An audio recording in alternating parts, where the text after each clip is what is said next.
پھر عثمان سب کو اپنی پلاننگ بتاتا ہے کہ وقت آ گیا ہے باقی کے دشمنوں کو ختم کرنے کا۔ اس کے لیے سب سے پہلے ہم اناگول کو فتح کریں گے۔ پھر عثمان داؤد لوہار سے تیاری کے متعلق دریافت کرتا ہے تو وہ بتاتا ہے کہ انہوں نے چھوٹی چھوٹی توپیں تیار کی ہیں جو مضبوط دیواروں کو ہلانے کے لیے کافی ہوں گی۔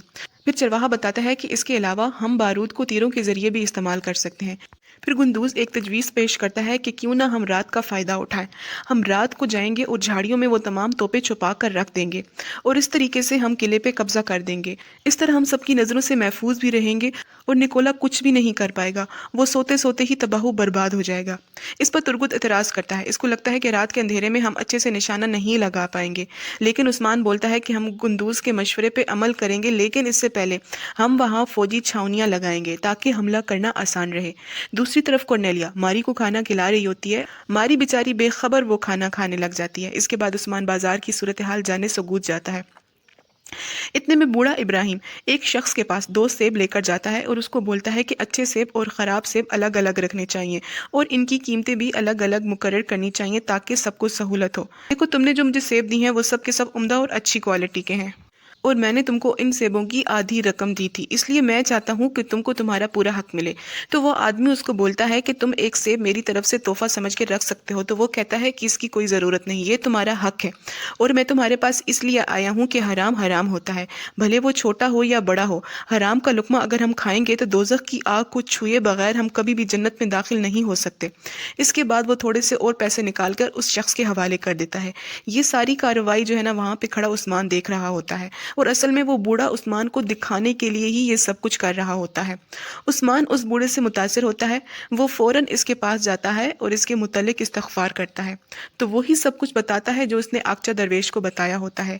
عثمان اس کو بولتا ہے تو آپ اپنے ساتھ سمرقند کی خوشبو لائے ہیں، ابھی کہاں جانے کا ارادہ ہے؟ تو بوڑھا قسطنطنیہ کا نام لیتا ہے، لیکن عثمان اس کو یہیں رکنے کا بولتا ہے کہ آپ جیسے پڑھے لکھے لوگوں کی یہاں پر بہت زیادہ ضرورت ہے۔ پھر وہ لوگ ایک جگہ یخنی پینے کے لیے رکتے ہیں۔ عثمان اس کو اپنے بارے میں اور اپنے قبیلے کے بارے میں بتاتا ہے۔ اتنے میں وہاں پر شیخ ادیب علی آ جاتے ہیں۔ عثمان تعارف کرواتا ہے۔ شیخ ادیب علی بوڑھے کے نام اور مقام سے لا علمی کا اظہار کرتے ہیں، لیکن عثمان کی وجہ سے بوڑھے کو خوش آمدید بھی بولتے ہیں۔ دوسری جانب جب ترگت خیمے میں آتا ہے تو ماری کی حالت بالکل بھی اچھی نہیں ہوتی ہے، وہ مسلسل الٹیاں کر رہی ہوتی ہے، اس کے منہ سے خون بھی بہنے لگ جاتا ہے۔ ترگت اس کی حالت دیکھ کر پریشان ہو جاتا ہے، لیکن ساتھ ساتھ اس کو تسلی بھی دیتا ہے۔ ماری کھانے کی طرف اشارہ کر کے بولتی ہے کہ یہ سب کچھ اس کھانے کی وجہ سے ہوا ہے۔ اتنے میں کورنیلیا بھی وہاں پہ آ جاتی ہے اور ماری کو دیکھ کے گھبرانے کا پورا ناٹک کرتی ہے۔ پھر ترگت ماری کو اٹھا کر باہر لے آتا ہے، سب کو آوازیں لگاتا ہے۔ اتنے میں ماری اپنی آخری سانسیں پوری کر چکی ہوتی ہے تو ترگت مدد طلب نظروں سے کمرال ابدال کو دیکھتا ہے تو کمرال ابدال بولتے ہیں کہ اب کچھ بھی نہیں ہو سکتا۔ اس کے بعد کورنیلیا سامنے کھڑے گندوز پہ الزام لگا دیتی ہے کہ یہ سب کچھ گندوز صاحب نے کیا ہے۔ ترگت غصے سے گندوز کی طرف لپکتا ہے لیکن فوراً اس کو سپاہی روک دیتے ہیں۔ اس پہ کچھ بھی نہیں بولتا کیونکہ وہ اس بار بے قصور ہوتا ہے اور اتنا بڑا گناہ تو وہ کر ہی نہیں سکتا۔ دوسری طرف شیخ ادیب علی، عثمان اور وہ ڈھونگی درویش اکٹھے بیٹھے ہوتے ہیں تو شیخ ادیب علی اس سے اس کا فقہ پوچھتے ہیں۔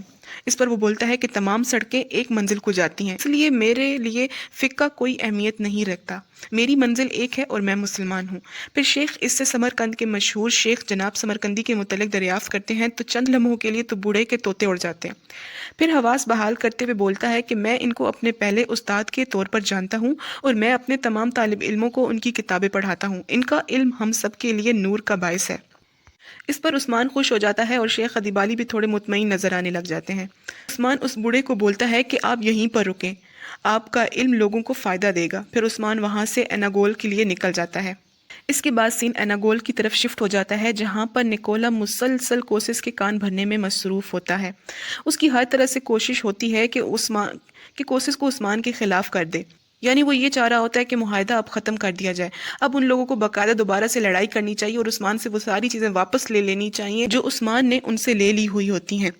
لیکن کوسس کے ایسے کوئی ارادے نہیں ہوتے ہیں، وہ نکولا کے سارے کالے کارنامے اپنے لفظوں کے ذریعے اس کے منہ پہ مارتا ہے، لیکن نکولا بنا ہار ماننے کے موڈ میں بالکل بھی نہیں ہوتا ہے۔ خیر دوسری طرف ترگت اور خواتین ماری کی لاش کے ارد گرد بیٹھے ہوتے ہیں۔ ترگت مسلسل افسوس کر رہا ہوتا ہے کہ وہ ماری کو بچا نہیں پایا، پھر وہ وہاں سے چلا جاتا ہے۔ اس کے جانے کے بعد ملہون کورنیلیا سے تفصیل پوچھتی ہے، جس پر کورنیلیا کھانے کا برتن اٹھا کر ملہون کو دکھاتی ہے کہ مرنے سے پہلے ماری نے یہ کھانا کھایا تھا، اتنے میں کمرال عبدال اور عائشہ بھی وہاں پر آ جاتے ہیں۔ کمرال عبدال کو کھانے کی وہ پلیٹ دی جاتی ہے جس کو دیکھنے کے بعد کمرال عبدال اس میں زہر ملا ہے کنفرم کر دیتے ہیں۔ یہ سن کر عائشہ بہت پریشان ہو جاتی ہے۔ پھر بالا کمرال عبدال کو بولتی ہے کہ آپ یہ پلیٹ محفوظ کر لیں تاکہ عثمان صاحب کو دکھائی جا سکے۔ پھر بالا عائشہ کو پوچھتی ہے کھانے کے بارے میں تو وہ بیچاری پریشان حال قسم کھاتی ہے کہ اس نے ایسا کچھ نہیں کیا۔ ہاں، اس نے کھانا ضرور تیار کیا تھا لیکن اس نے کھانے میں زہر نہیں ملایا، وہ ایسا کر نہیں سکتی، وہ کسی بھی حاملہ عورت کی جان بھلا کیسے لے سکتی ہے۔ پھر سین اناگول میں آتا ہے جہاں نکولا کوسس کو بول رہا ہوتا ہے کہ دیکھو نا، اب تو گغاتو رہا ہے اور نہ ہی اس کا سونا اور نہ ہی معاہدہ، ہمیں مل کر نہ کوئی حکمت عملی کرنی چاہیے۔ نکولا اس وقت میں نہ مانو ہار کی نہ عملی تفسیر بنا ہوا ہوتا ہے۔ اتنے میں اس کا آدمی عثمان کے آنے کی خبر دیتا ہے۔ پھر جیسے ہی عثمان اندر آتا ہے تو اس کی چاپلوسانہ حرکتیں پھر سے شروع ہو جاتی ہیں۔ تو عثمان اس کو بولتا ہے کہ تم میری طاقت سے خوفزدہ ہو کر مجھ سے لڑنا چاہتے ہو؟ تو نکولا بولتا ہے کہ نہیں، میں تو صرف احتیاطی تدابیر کر رہا تھا، کیونکہ دشمنوں کی کیا خبر۔ عثمان مسکراتا ہے اور کہتا ہے کہ لگتا ہے تم مجھ سے خوفزدہ ہو، میں نے اگر قلعہ فتح کرنا ہوتا تو یاد رکھو کہ اس کو بہت پہلے فتح کر چکا ہوتا۔ اس کے بعد کوسس کھسیانی سی ہنسی ہنس کے اپنے نوکروں کو بولتا ہے کہ عثمان صاحب کے لیے بہترین کھانے کا انتظام کیا جائے۔ عثمان اس کو بولتا ہے کہ میں یہاں پر کھانا کھانے کے لیے نہیں آیا بلکہ حالات کا جائزہ لینے کے لیے آیا تھا۔ پھر کوسس کہتا ہے کہ وزیر اور گغاتو کو ہم سب نے مل کر ختم کر دیا۔ اس سرزمین میں امن قائم رکھنے کے لیے یہ سب کچھ ہم نے کیا، آپس کے اتحاد کی وجہ سے یہ سب کچھ ہوا ہے۔ پھر نکولا عثمان کو بولتا ہے کہ میں آپ کا ہمیشہ ساتھ دوں گا۔ اس کے بعد عثمان وہاں سے نکل جاتا ہے اور کوسس بھی اس کے ساتھ نکل پڑتا ہے ماری کو ملنے کے لیے۔ دوسری طرف آئیگل، جیرکوتائی اور کمرال عبدال گندوز کے کمرے کی تلاشی لے رہے ہوتے ہیں تو جیرکوتائی بولتا ہے کہ ترگت کو گندوز صاحب کے ساتھ یہ سب کچھ نہیں کرنا چاہیے تھا۔ تو کمرال عبدال بولتا ہے کہ وہ اس وقت دکھ اور صدمے کی وجہ سے اپنے حواسوں میں نہیں تھا۔ اتنے میں آئیگل کو وہ زہر والی شیشی بھی مل جاتی ہے جو کورنیلیا نے وہاں پر چھپائی ہوتی ہے، جسے وہ کمرال عبدال کو دے دیتی ہے، اور اس شیشی کو دیکھ کر وہاں پر کھڑے سب لوگ حیران رہ جاتے ہیں۔ دوسری طرف وہ لوگ وہ شیشی لے کر باہر آتے ہیں اور سب کو بتاتے ہیں کہ یہ شیشی ان کو گندوز صاحب کے کمرے سے ملی تھی۔ بارکن ترگت کے کان میں دوبارہ سے گھس جاتا ہے، اس کو ایک اور موقع مل جاتا ہے۔ وہ کہتا ہے کہ دیکھا، میں نے کہا تھا نا کہ اس آدمی نے پہلے بھی تمہیں نقصان پہنچایا تھا اور اب کی بار تو جان ہی لے لی، تمہاری بیوی کی اور بچے کی بھی۔ ترگت کو بہت زیادہ غصہ آ جاتا ہے، وہ فٹافٹ اٹھتا ہے اور حیران پریشان کھڑے گندوز بے پہ چاقو سے وار کر دیتا ہے۔ وہ گندوز کی جان لے لیتا مگر سب لوگ ترگت کو قابو کر لیتے ہیں۔ اسی وقت وہاں پہ عثمان اور کوسس بھی آ جاتے ہیں۔ عثمان فوراً گھوڑے سے نیچے اترتا ہے، اڑتا ہوا ترگت کی طرف جاتا ہے، پھر سب سے پوچھتا ہے کہ یہاں پر کیا ہو رہا تھا۔ پھر ترگت بولتا ہے کہ آپ کے بھائی نے میری بیوی اور اس کے بچے کی جان لے لی۔ وہ سخت غصے میں ہوتا ہے۔ کوسس یہ خبر سن کے دکھ سے پاگل ہو جاتا ہے۔ پھر عثمان گندوز سے پوچھتا ہے، جس پر گندوز ظاہر ہے منع کر دیتا ہے اس نے کیا جو نہیں ہوتا۔ پھر اس کے بعد عثمان گندوز اور عائشہ کو قید والے خیمے میں بھیجنے کا بولتا ہے۔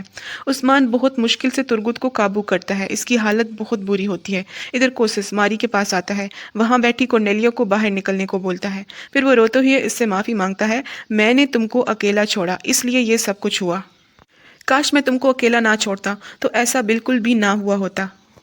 ادھر بالا اپنے خیمے میں خواتین کو اکٹھا کر کے ان سے پوچھ گچھ کر رہی ہوتی ہے، لیکن سب خواتین ہر چیز سے لا علمی کا اظہار کرتی ہیں۔ ان کے جانے کے بعد بالا سلیجان کو بولتی ہے کہ ہر چیز گندوز صاحب کی طرف اشارہ کر رہی ہے۔ آئیگل کہتی ہے کہ ہم ان کی حفاظت نہ کر سکے۔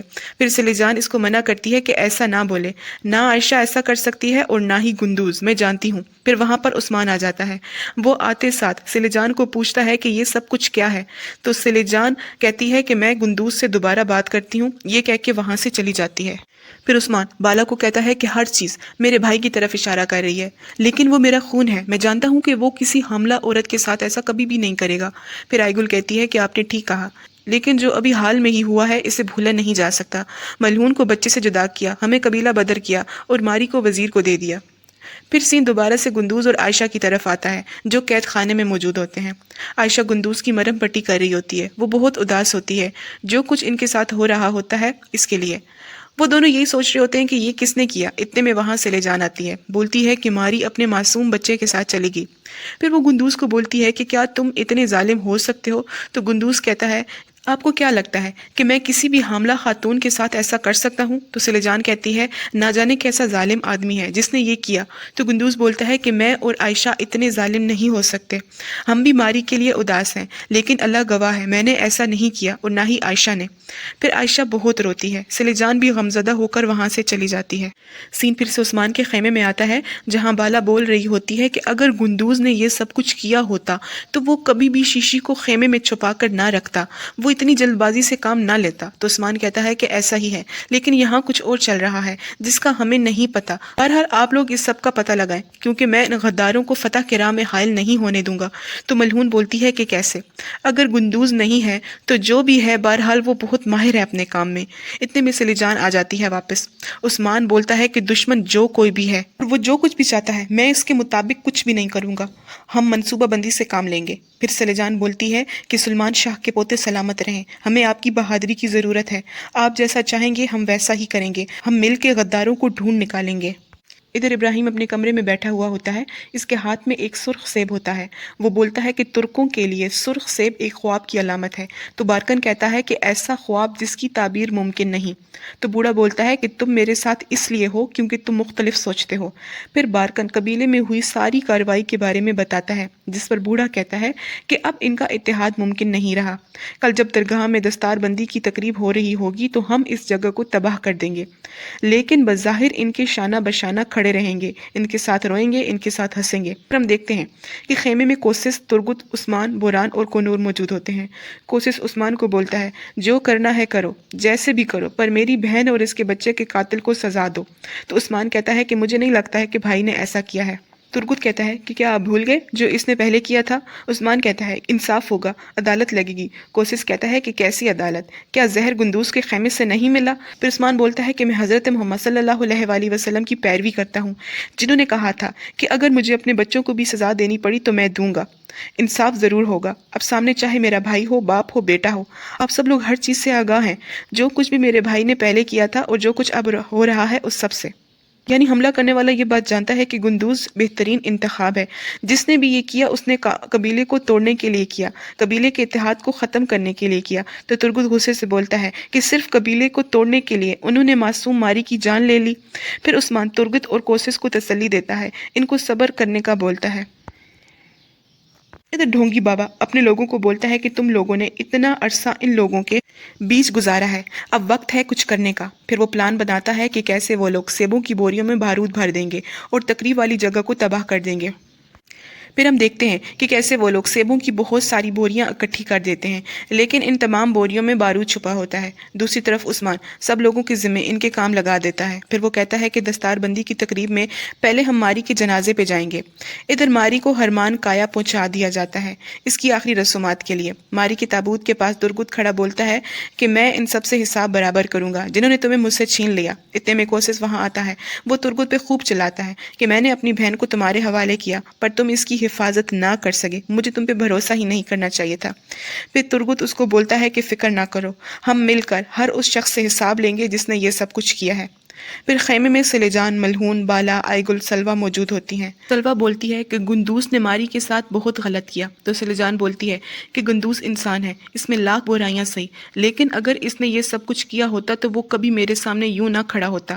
لیکن سلوہ کا چونکہ کام ہی یہی ہوتا ہے لگائی بجھائی کرنا اور بھڑکانا، سو اس کے بعد بھی جاری رکھتی ہے، لیکن وہاں سب لوگ اس کی باتوں کی نفی ہی کرتے ہیں۔ اس کے بعد ملہون بولتی ہے خواتین ہم باتوں میں وقت ضائع کر رہے ہیں، ہمیں دستار بندی کی تقریب میں جانا ہے۔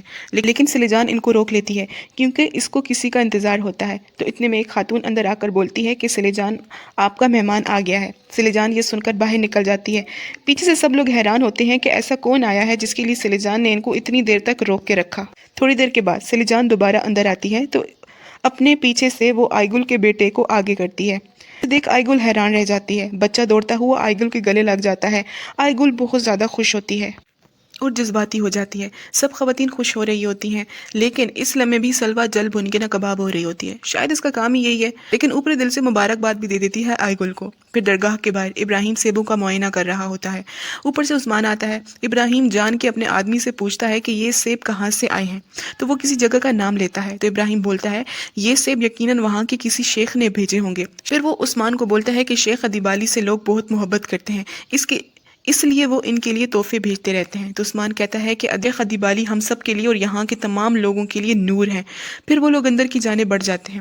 اندر آتے ہوئے ابراہیم کا ایک آدمی اس کو چپکے سے ایک سیب دے دیتا ہے۔ پھر اندر تقریب کا آغاز ہوتا ہے جہاں تلاوت ہو رہی ہوتی ہے۔ دوسری طرف شیطان اپنے دھندوں میں مصروف ہوتے ہیں۔ پھر تلاوت ختم ہونے کے بعد ابراہیم چپکے سے باہر آ جاتا ہے اور باہر آ کر اس سیب کو جو اس کے شاگرد نے اس کو دیا ہوتا ہے اس کو ایک جگہ پر پھینکتا ہے۔ جیسے ہی وہ سیب نیچے پھینکتا ہے فوراً اندر ایک دھماکہ ہوتا ہے اور اس کے ساتھ ہی اس قسط کا اختتام ہو جاتا ہے۔ میں نے آپ لوگوں کو بولا تھا نا کہ یہ والی قسط سیب سے شروع ہو رہی ہے اور سیب پہ ہی اس کا اختتام ہوگا، اور سیب پہ ہی دیکھیں اس کا اختتام ہوا۔ اگر آپ لوگوں کو میری ویڈیو پسند آئی ہو تو لائک، سبسکرائب اور شیئر کرنا بالکل بھی مت بھولیے گا۔ اللہ حافظ۔